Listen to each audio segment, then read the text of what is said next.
చిన్నబోయి నువ్వు కూసున్నవంటే ఎన్ను కూసనా తిరిగేనమ్మా. ఒక్క క్షణము నువ్వు కనబడకుంటే నా కను పాపలు కమిలిపోతాయి. చిన్నబోయి నువ్వు కూసున్నవంటే ఎన్ను కూసనా తిరిగేనమ్మా. ఒక్క క్షణము నువ్వు కనబడకుంటే నా కను పాపలు కమిలిపోతాయి.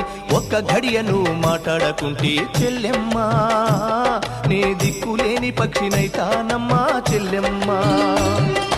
నువ్వదినక నువ్వు అలిగినవంటే చెల్లెమ్మా నా భుజం ఇరిగినంత పనైతదమ్మా చెల్లెమ్మా. మల్లె తీగకు పందిరి ఓలే మస్క సీకటిలో వెన్నెల ఓలే చెల్లెమ్మా.